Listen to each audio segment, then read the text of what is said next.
Robert Eggers' Nosferatu arrives like something exhumed rather than just released, less a remake than a seance for a dead form of horror. In an era where the genre often chases immediacy, with jump scares, hyperactive editing and meta quips, Eggers doubles down on patience, silence, and visual austerity. The film isn't slow, it is methodical, almost ritualistic in how it builds dread.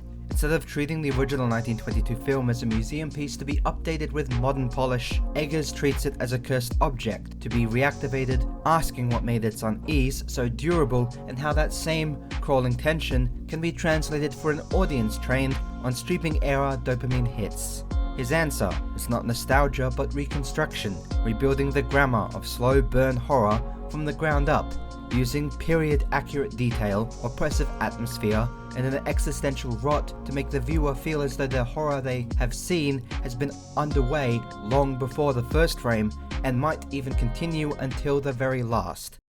And if you're into this kind of horror deep dive, stick around and consider subscribing because I'm going all in on horror from here on out, and we're so close to reaching the goal of 1,000, so every single sub genuinely helps, much more than you think. Eggers' most radical move is his refusal to apologize for slowness.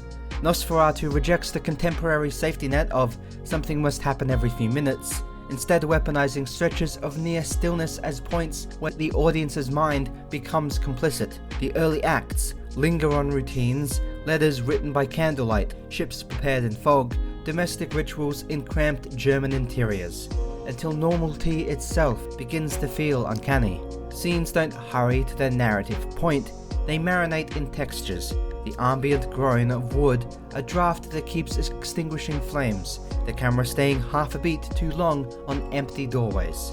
The horror doesn't arrive with a sting or a bang, it seeps in sideways as the viewer realizes the film has been slowly thinning the boundary between the mundane and the monstrous with every unhurried shot. That slowness is framed less as an absence of event and more as a form of incubation. Eggers structures the journey to Orlok's castle as a prolonged illness, where each delay, each detour into superstition and local dread feels like another symptom emerging. Instead of jump scares punctuating the runtime, they are graduations of unease. First unease at superstition, then unease at geography, then unease at architecture, and finally unease at Orlok himself. By the time the vampire fully steps into the narrative and the limelight, the viewer is already spiritually jet-lagged, acclimated to a temporal rhythm that feels nearer to insomnia rather than the conventional type of suspense. The film's slow burn isn't a long fuse leading to one explosion, it's a progressive infection of time perception, making 10 seconds of silence feel like a minute and a shadow crossing a wall that feels like an intrusion into your own breathing.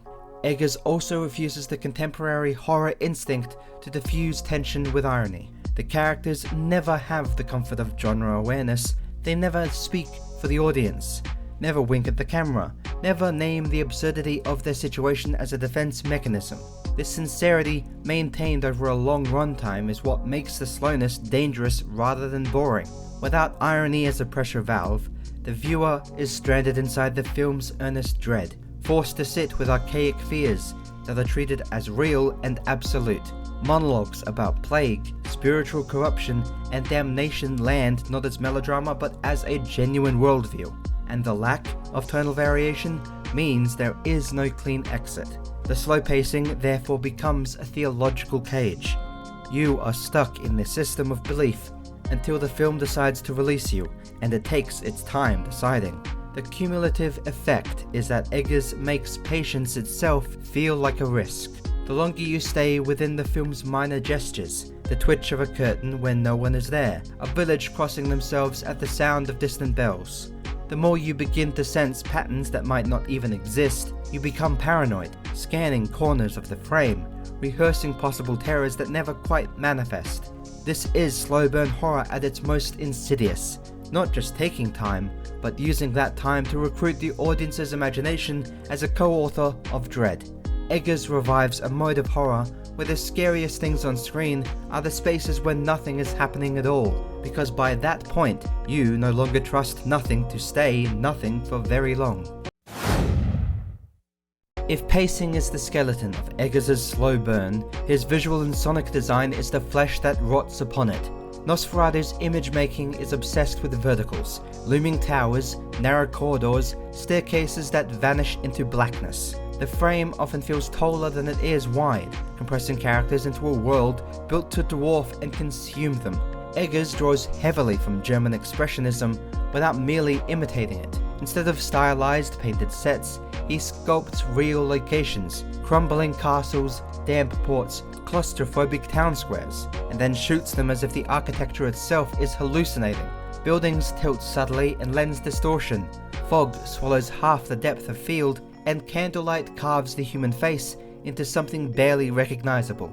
The result is a world that feels physically present yet psychologically unstable, where the stone and wood are solid, but the meanings attached to them are perpetually slipping. Light and shadow, the original Nosferatu's primary vocabulary, becomes here a kind of moral weather. Eggers leans into the extremes, long passages of near-total darkness, pierced by a single frame, and suddenly overexposed daylight that feels no less safe. Orlok is rarely introduced with a traditional scare framing. Instead, he is there, discovered by accident in the composition, a shape that doesn't belong among the other shapes. Sometimes only a silhouette is visible against the wall. This refusal to deliver the vampire in one definitive reveal shot keeps his presence unresolved. The film teaches you his outline before it lets you study his face, so that any future vertical smear of shadow on stone risks reading as him even when it isn't. The soundscape is equally disciplined. There is no overbearing score yanking the viewer toward prescribed emotions. Instead, music creeps in like mold, sparse and dissonant, often indistinguishable at first from environmental noise. The creak of a ship's lull might slowly bend into low strings. The wind in the castle corridors might conceal a choral murmur that may or may not be diegetic. Silence is deployed with vicious precision. Dialogue cuts off as the absence of ambient noise becomes louder than any orchestral string could be. When sharp sounds do arrive, a door slammed in panic, the sudden scream of an animal or a character, the first unmistakable hiss of Orlok's breath, they land like fractures in a world that has grown oppressively muted. Eggers revives an older philosophy of horror where you don't guide the audience, you stalk them. Visually and sonically, Nosferatu functions as a funeral of romanticism. The landscapes that might not once have been framed as sublime, mountains, forests, seas, are rendered here as indifferent and vaguely diseased. Nature does not provide respite from urban claustrophobia, it merely relocates it. Fog isn't mysterious, it's suffocating. The sea isn't freeing, it's a conveyor belt delivering contagion from castle to town. The slow burn is reinforced by how the film refuses to give you a beautiful image. A beautiful image that isn't also composed by some detail of rot, infestation, or spiritual corruption. A cross rotting in a field, a church tower ringing for funerals more often than for mass. Eggers' meticulous craft ensures that every sensory element participates in the same project, stretching tension not just over time, but across the entire audiovisual field until there is nowhere the viewer can look or listen that feels neutral. Where many modern vampire stories have leaned into seduction or good-looking male protagonists, Eggers' Nosferatu resurrects the creature as an ensemble of slow, inevitable ruin. Orlok here is not even close to charismatic, he is walking famine. His presence in the film is calibrated less for jumpscare value and more for symbolic gravity, because the vampire bite is not only the most literal form of infection, the true horror lies in how quickly fear itself becomes viral, hollowing out institutions and relationships from the inside, long before the supernatural threat is fully acknowledged. Eggers leans into the imagery of plague, not as background flavor, but as the organizing principle of the narrative. Coffins pile up in streets, rats spill from the ship's hold, church bells toll so frequently they become the kind of macabre metronome. The slow burn here is less concerned with jump scares than with watching a community's denial curdle into panic and resignation. Horror occurs in the background. Statistics, rumours, hesitations, until by the time the vampire's existence is undeniable, the town and the characters are already lost. On a more intimate level, the film reframes the central human characters' arcs as studies in obsession and surrender. The protagonist's journey to Orlok is not just a physical voyage, but a spiritual unraveling. Each step deeper into the Count's domain erodes his certainty about reality, faith, and even his own. The horror isn't that he meets a monster, it's that the meeting reveals how hollow his defenses always were. Eggers' reconfiguration of the vampire also touches on modern anxieties, migration, contagion, the invisible systems that sustain or doom a society.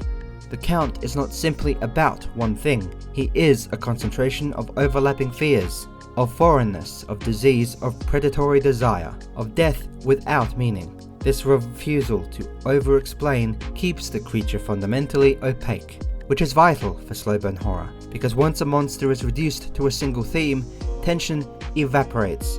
You've solved it. Eggers instead allows Orlok to remain surplus to interpretation, an excess of dread that resists tidy explanation. The film's deliberate pacing gives the ambiguity room to ferment, so that by the final act, the vampire feels less like a character to be defeated and more like a fate that has already been approaching the town and the audience from the first frame. Nosferatu under Eggers is less a modernization than a restoration of a nearly forgotten horror tempo. By letting dread move at the speed of mildew, rumour and insomnia, the film revives a form of slow burn terror that doesn't simply delay the scare, but transforms the waiting itself into the main event.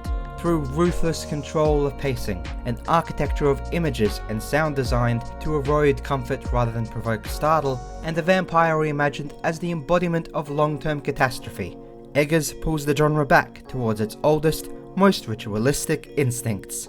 In doing so, his Nosferatu feels both archaic and newly dangerous, a reminder that horror does not need to raise its voice to be devastating. It only needs time and the patience to let the darkness arrive on its own terms. Oh, I track all my love.